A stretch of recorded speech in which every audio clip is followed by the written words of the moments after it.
उत्तिष्ठत जाग्रत प्राप्य वरानि बोधत। उठो, जागो और जब तक अपना लक्ष्य प्राप्त नहीं कर लो, रुको मत। Arise, awake, don't stop till the goal is reached. ये स्वामी विवेकानंद जी ने कहा था। ठीक है, तो आज उनकी बर्थ एनिवर्सरी है। There are so many energetic quotations और वो सब मैं आपके साथ में शेयर करूंगा, तो definitely you will feel so much with the energy guys. तो देखिए, उन्होंने ये कहा, I am a fighter and shall die in the battle field. मैं एक योद्धा हूं और मैं युद्ध के मैदान में ही मरना पसंद करूंगा। क्या तुम जानते हो तुम्हारे भीतर अभी भी कितना तेज, कितनी शक्तियां छिपी हुई हैं? क्या कोई वैज्ञानिक इन्हें जान सका है? इसलिए तुम्हें यह नहीं कहना चाहिए कि तुम शक्तिहीन हो। ये मुझसे नहीं हो पाएगा। ठीक है, जो शक्तियां तुम्हारे अंदर हैं उसका बहुत ही कम भाग तुम जानते हो guys. Scientifically proven that 4 to 6% हमारी मेंटल एनर्जी, फिजिकल एनर्जी को हम यूज कर पाते हैं, बाकी सारा हमारा वेस्ट चला जाता है। So even the word impossible contains the possible word, right. Hindi में भी बोल सकते हैं कि असंभव शब्द जो है उसमें संभव शब्द ऑलरेडी उसमें विद्यमान है, कि वो भी उसी में आता है। सो जो बच्चे ये कहते हैं कि मेरा 11th बर्बाद हो गया और अब मैंने कुछ कर नहीं सकता हूं और ऐसा है वैसा है, तो गाइज अभी आपके पास में 40 दिन बाकी हैं। 40 दिन बहुत ज़्यादा होते हैं, मेरे हिसाब से बहुत ज़्यादा होते हैं। लाइफ में बहुत कम समय मिलता है, जब तक हम चीज़ों को पूरी करते हैं लाइफ और आगे बढ़ जाती है। ठीक है, ऐसे समय में अगर ये कहो कि नहीं हम 2-3 साल लगाएंगे, आप थोड़ा सोच के देखिए, क्या ये बीटेक और जो सोसाइटी की पोजीशन है कब तक रहने वाली है? अरे यार जल्दी करो भाई, जल्दी करो। बीटेक वीटेक तो आईआईटी जेई एक फटाफट निकाल के ख़त्म करो। ठीक है, आगे बहुत सारे काम आपके बाकी हैं। ये खाली यही नहीं करना है कि 2 साल 3 साल तक बीटेक ही कर रहे हैं, उसकी तैयारी ही कर रहे हैं 2 साल से 3 साल से। ऐसा नहीं है। जब आप बीटेक करोगे तो उस समय और सोसाइटी बहुत स्पीडली चेंज कर रही है। ठीक है, उस समय हमें और डिग्री की जरूरत होगी, तो ये वाला काम तो बहुत फास्ट करना पड़ेगा। ऐसा नहीं कि आप उसी में उलझे रहोगे। ठीक है, the impossible is often untried, जिसे हम बोलते हैं कि ये मेरे लिए असंभव है, उसको कभी ट्राई ही नहीं किया गया गाइस। और जब अगर ट्राई कर दिया तो जो असंभव है वो डेफिनेटली संभव हो जाता है। And again the Swami Vivekananda says, we are responsible for what we are. हम क्या हैं उसकी पूरी रेस्पॉन्सिबिलिटी आपकी है, राइट। आपके पेरेंट्स की नहीं है। जो आप सारी जो अपने पेरेंट्स पे सारी अपनी जो कमियां हैं या जो आप नहीं कर पाए, आपकी जो शॉर्ट कमिंग्स है, उनको आप उन पे डाल देते हो। ऐसा बिल्कुल नहीं है। This is you are responsible for what you are. आप क्या हो, खाली आप ही रेस्पॉन्सिबल हो। ठीक है, अपनी कमियों को अपनी पेरेंट्स की ड्यूटी ये बता के कि उन्होंने फुलफिल नहीं की, ये गलत है, आपकी गलती है। ठीक है, and what we wish our self to be, हम क्या हैं और क्या बनना चाहते हैं, you are the only responsible person for that. अगर आप कुछ बन जाओगे तो वो आप ही बनोगे, उसमें फिर ऐसा नहीं बोलोगे क्योंकि मेहनत आपकी है। And we have the power to make our self, this is again said by the Swami Vivekananda, कि हम कुछ भी कर सकते हैं। So guys, again the beautiful quotations of the Swami Vivekananda ji, लक्ष्य को ही अपना कार्य समझो। जो आपका टारगेट है वही दिखना चाहिए। बस अर्जुन को जिस तरह से दिख रहा था उसी स्टाइल में आपको खाली अपना जेई मेंस दिखाई देना चाहिए, दैट्स ऑल, और कुछ नहीं।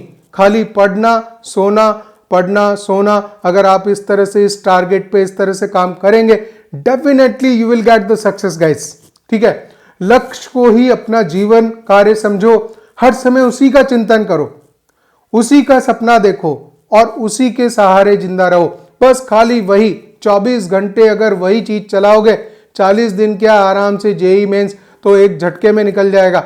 आप बोलते हैं कि 40 दिन बचे हैं, रिवीजन का टाइम नहीं है, कुछ बचा नहीं है, ऐसा कुछ भी नहीं है। बहुत सारा टाइम आपके पास बाकी है, सब कुछ किया जा सकता है। अगर डे नाइट सब कुछ मिला लो, अगर कोई स्टूडेंट 6 घंटे अगर पढ़ता है दिन भर में, तो अगर आपने अपने आप को 12 घंटे के लिए बना लिया, 12 आवर्स के लिए बना लिया, तो आप समझ लीजिए आप ट्रिपल हो गए। 4 महीने नहीं बोलोगे आप, फिर बोलो कि मेरे पास में 12 मंथ्स का टाइम है, अभी 1 साल पूरा बाकी है, क्योंकि डेली तो मैं 4 घंटे ही पढ़ता था।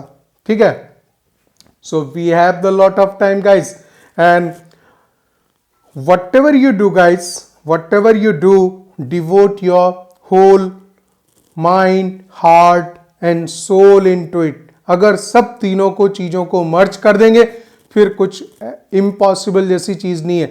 जब हम बोलते हैं कि ये मेरे से नहीं हो पाएगा, कहीं ना कहीं आपके एफर्ट्स में कमी है, आप अपने आप को 100% उसमें नहीं लगा रहे गाइस। हमारे पास में जितनी भी जो एनर्जी है, अगर 100% हम उस मेंटल एनर्जी को लगा दें, फिजिकल एनर्जी को लगा दें, तो जो मैंने आपको बताया कि टाइम की कैलकुलेशन तो सब बकवास है। अगर आप नहीं करना चाहते हो तो कहीं कहीं एक्सक्यूजेस निकालते हो गाइस। अदरवाइज मेरे हिसाब से 40 दिन बहुत ज़्यादा है। जेई मेंस आराम से निकल सकता है, और जेई मेंस उतना टफ भी नहीं है। ठीक है, लाइफ में बहुत सारे काम करने बाकी हैं, तो अभी ये जेई मेंस क्या होता है, जेई मेंस से कई गुना अच्छे हम रिजल्ट निकाल के दिखाएंगे। So these are this. मैं एक विवेकानंद जी का बहुत शानदार कोटेशन है जो एक फोटो पे है, वो आपको दिखाना चाहता हूं। Right, so check this guys, strength is life and weakness is death.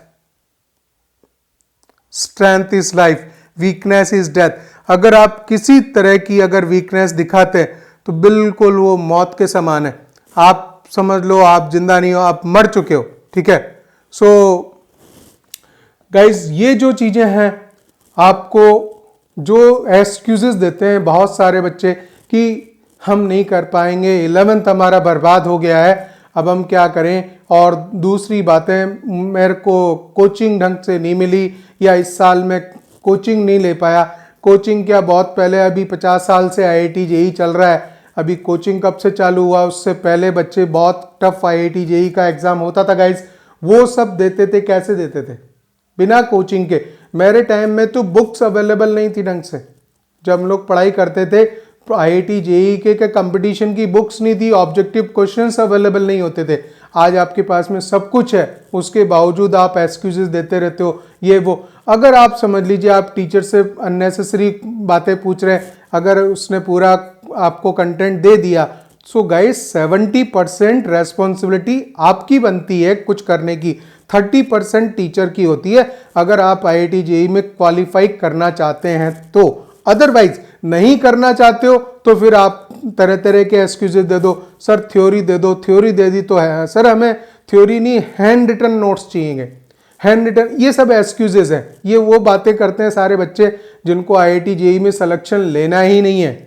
ठीक है, नहीं लेना है तो इस तरह की फालतू बातें, सारे प्रीवियस क्वेश्चंस हैं वो दे दो, उनके सॉल्यूशंस दे दो, फिर ऐसा करते हैं हम लोग ही एग्जाम दे आते। ठीक है, तो ये बात ध्यान रखिए कि ये एक्सक्यूजेस वो स्टूडेंट देता है जिसको कि सिलेक्शन नहीं लेना है, उसकी खुद की इनसाइड में कमजोरी है, तो वो कभी पेरेंट्स पे ये सारी अपनी चीज़ों को रेस्पॉन्सिबिलिटीज जो उसने कंप्लीट नहीं की वो उनके ऊपर डालता रहेगा, या किसी टीचर पे, या किसी और दूसरे पे, या फिर मैं इसमें बीमार हो गया। There are so many excuses, thousands of excuses are there. अगर आप नहीं कुछ करना चाहते हो, अगर करना चाहते हो, सिंगल एक्सक्यूज नहीं होता गाइस, सिंगल एक्सक्यूज आपके पास में नहीं होता। वो बच्चा कुछ भी कहीं से भी रास्ते निकाल लेता है, उसका कोई क्वेश्चन नहीं होता। ये मेरा कई क्लासेस में, थाउजेंड्स ऑफ क्लासेस का एक्सपीरियंस है कि जो सबसे अच्छा स्टूडेंट होता है वो कुछ क्वेश्चन ही नहीं पूछता और उसको सब कुछ आता है। और जिसको नहीं करना है ये बता दो सर, एक बार फिर वापस से समझा दो, पूरा समझाया हुआ है, दोबारा समझना चाहते, दोबारा समझाया सर ये मेरे को अब समझ में नहीं आया, है ना। किसको बेवकूफ़ बना रहे हो? क्या आपको आगे नहीं बढ़ना है? आपको ये क्या इसी में फंसे रहना है? या आपको ये नहीं मालूम है कि ऐसा करने से आपकी लाइफ का क्या होगा? So guys, all the best and I think you are preparing well, and these are my words. And today there is a Vivekananda's birth anniversary. It is a 12th of he born on 12th of January 1863. और आपको मालूम है कि today is a national youth day also, right, राष्ट्रीय युवा दिवस है, ठीक है। आप लोग सारे युवा हैं, तो बिल्कुल एकदम what I want you just act like an young person. एक यंग आदमी कैसा होता है, उसके पास में कोई एक्सक्यूज नहीं होते, ठीक है, without excuse, and he can do everything. अगर सब कुछ कर सकते हो तो आप यूथ हो, तो आप नेशनल यूथ डे सेलिब्रेट कर रहे हो, otherwise you are not celebrating the things and you are not youth. Young किसको कहेंगे? यंग वही हो जिसमें कुछ करने की ख्वाहिश होती है, जो कुछ कर गुजरता है, ठीक है। सो गाइज, हम बोलते हैं ना कि एक शेर है कि कौन कहता है आसमान में छेद नहीं हो सकता, एक पत्थर जरा तबीयत से उठा के फेंको यारो, ठीक है। तो आप आसमान में भी छेद कर सकते हो, इस तरह की। और जो इस तरह का जो कॉन्फिडेंस वाला बंदा होता है, वो बोलता है कि मैं पूरा समुद्र का पानी पी जाऊंगा और सारे जितने भी पहाड़ हैं, पर्वत, उसको मैं एक मुट्ठी में हाथ में ले लूंगा। इस तरह के कॉन्फिडेंस के साथ जब कोई काम करता है तो चीज़ें आगे बढ़ती हैं। एक 0.0001% भी उसके माइंड में नेगेटिविटी नहीं होनी चाहिए। अगर नहीं है तभी वो काम कर पाएगा, अदरवाइज कुछ पॉसिबल नहीं गाइस, ठीक है। ये जेई मेंस वगैरह क्लियर करना, ये तो बहुत छोटी मोटी बातें हैं, ठीक है। सो इनको जल्दी फटाफट आप क्लियर करो, और यही मेरी विश है। I wish that you should clear it fast, because society is changing so much. बहुत जल्दी जल्दी चेंजेस आ रहे हैं, आपको नहीं मालूम है कि आज से 4 साल बाद क्या होने वाला है। So all the best guys.